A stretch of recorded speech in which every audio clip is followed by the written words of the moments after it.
salam sejahtera dan salam satu Malaysia. Gunaan pelbagai media dan teknologi pendidikan secara terancang boleh mengukuhkan proses pengajaran dan pembelajaran di sekolah-sekolah serta memberi peluang kepada setiap pelajar untuk menguasai ilmu pengetahuan dengan cara yang lebih menarik dan berkesan, sejajar dengan falsafah pendidikan kebangsaan untuk mengembangkan potensi setiap individu secara menyeluruh dan bersepadu. Inilah dasar bahagian teknologi pendidikan Kementerian Pendidikan Malaysia. Sejajar dengan ini, pelbagai inisiatif diperkenalkan untuk menyahut cabaran era globalisasi masa kini. One Bestarinet adalah projek inisiatif Kementerian Pendidikan Malaysia yang dihasilkan dengan kerjasama YTL Communications. Dalam projek ini, 10,000 sekolah di Malaysia akan dilengkapi akses internet berkelajuan tinggi dan platform pembelajaran maya yang mengaplikasikan jaringan jalur lebar serta akses kepada penyelesaian pendidikan bersepadu bertaraf dunia. Visi One Bestarinet adalah mengubah platform pendidikan di Malaysia serta merapatkan jurang digital di antara murid kawasan bandar dan luar bandar dengan menyediakan pendidikan bertaraf internet yang berkualiti kepada semua rakyat Malaysia. Inisiatif kerajaan ini bakal menjadikan Malaysia negara pertama di dunia yang dilengkapi akses internet mudah alih 4G dan VLE di semua sekolah seluruh Malaysia.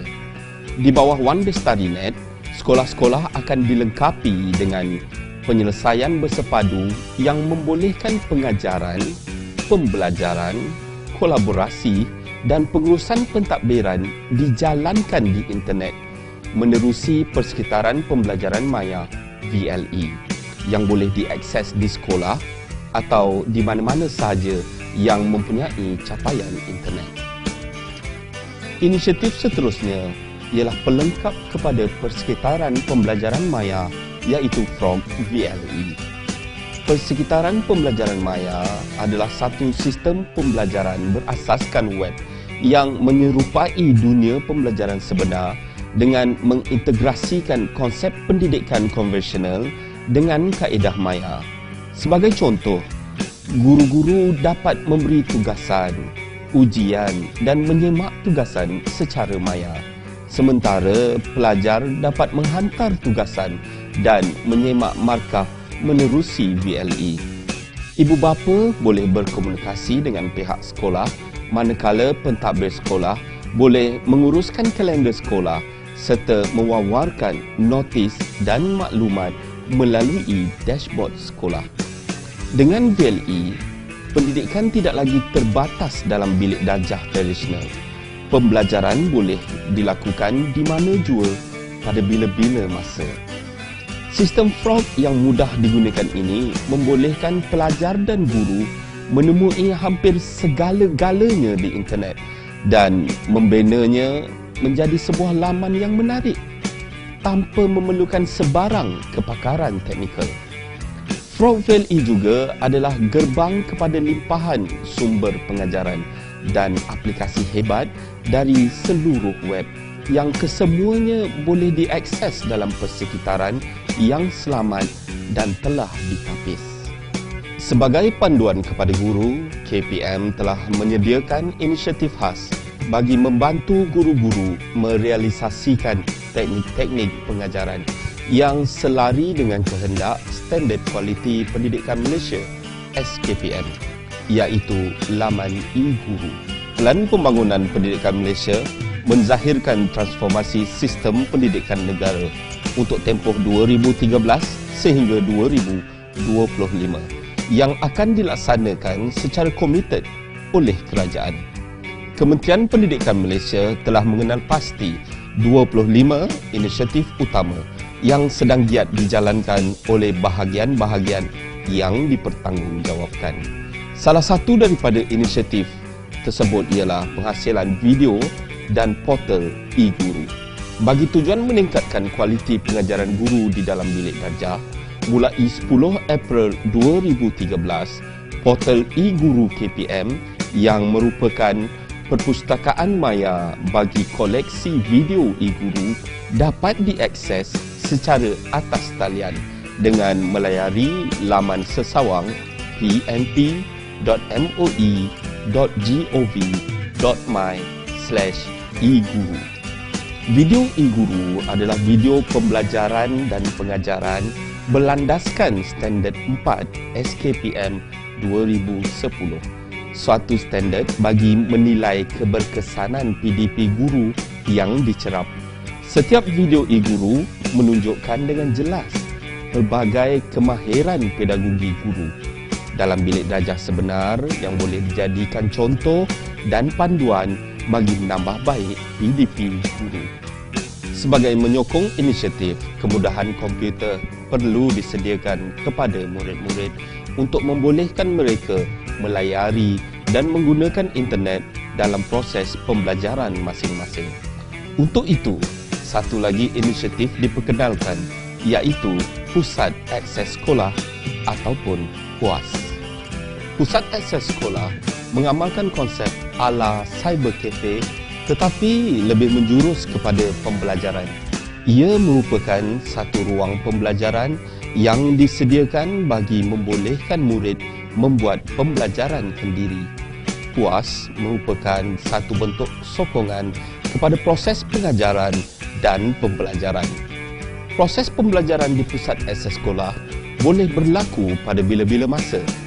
Murid boleh menggunakan kemudahan PUAS pada waktu terluang mereka dan guru bertindak sebagai pemudah cara dengan membuat pemantauan dari semasa ke semasa. PUAS memenuhi gaya pembelajaran murid yang pelbagai dan mempertingkatkan mutu pendidikan ke arah pembentukan masyarakat celik maklumat dan berdaya maju menerusi pendidikan sepanjang hayat. Kesemua inisiatif ini perlu menjalani proses penilaian. Selaras dengan itu, satu instrumen penilaian bagi mengukur tahap penggunaan ICT di peringkat sekolah perlu diperkenalkan. Untuk itu, KPM telah memperkenalkan satu sistem penilaian yang dikenali sebagai SSQS. SSQS atau Smart School Qualification Standard adalah sistem penerapan bintang yang dicapai oleh sekolah-sekolah seluruh Malaysia. Tujuan pelaksanaan SSQS adalah untuk menilai amalan-amalan terbaik bagi pembudayaan ICT di 88 buah sekolah bestari dan kini diperluaskan ke semua sekolah di seluruh negara. Aplikasi ini digunakan untuk membuat kajian dan mendapatkan maklum balas berkaitan pembudayaan dan penggunaan ICT di sekolah. Bermula penggunaan secara manual di semua sekolah bestari, kini aplikasi telah dibina berasaskan web dan diperluaskan bagi penarafan di semua sekolah seluruh Malaysia. Ia bertujuan untuk membangunkan satu indikator untuk mengukur pembudayaan dan penggunaan ICT dalam pendidikan dan ia juga merupakan satu asas ke arah perancangan polisi dan penambahbaikan program. Ia diharap dapat meningkatkan piawaian pendidikan. Ia juga bertujuan memperkasakan guru dan pelajar dalam pembudayaan ICT. Melahirkan sebuah generasi yang gemilang memerlukan penguasaan bahasa yang kukuh di kalangan pelajar. Menguasai lebih dari satu bahasa merupakan elemen penting dalam penguasaan ilmu. Dasar MBM/MBI diperkenalkan di peringkat sekolah bagi memastikan pelajar mampu bersaing di peringkat global. Dasar memartabatkan bahasa Malaysia memperkukuhkan bahasa Inggeris atau MBM/MBI dilaksanakan oleh Kementerian Pendidikan Malaysia mulai tahun 2011 mengikut Surat Berkeliling Ikhtisas Bilangan 2 2010 bertarikh 25 Januari 2010. Strategi utama memartabatkan bahasa Malaysia melibatkan penggunaan bahasa Malaysia sebagai bahasa penghantar mata pelajaran sains dan matematik di sekolah rendah dan menengah serta penambahbaik terhadap pendekatan pengajaran dan pembelajaran bahasa Malaysia. Sehubungan dengan itu, Kementerian Pendidikan Malaysia telah merancang beberapa strategi. Antaranya ialah memperluaskan penggunaan bahan dan teknologi maklumat dan komunikasi iaitu TMK dalam pengajaran dan pembelajaran Bahasa Malaysia dan Bahasa Inggeris. KPM telah menyediakan buku teks sebagai bahan yang membantu proses pembelajaran murid. Selain itu, KPM turut mengambil inisiatif membekalkan bahan bacaan tambahan dan bahan digital bagi menyokong buku teks. Bahan digital dalam bentuk cakra keras, perisian kandungan dan bahan berbentuk atas talian juga disediakan bagi menjayakan dasar MBM/MBI ini selaras dengan objektif yang terdapat dalam Pelan Pembangunan Pendidikan 2013-2025. Selaras dengan hasrat KPM, inisiatif yang diperkenalkan merupakan satu program yang menjurus ke arah pembelajaran abad ke-21. Usaha-usaha bersepadu perlu digerakkan bagi memastikan pelaburan negara dalam kesemua inisiatif ini mampu membentuk seorang insan terpuji di kalangan pelajar. Guru-guru perlu menyokong hasrat ini kerana hanya guru mampu membina ilmu, menyempurnakan alat. Sekian, terima kasih.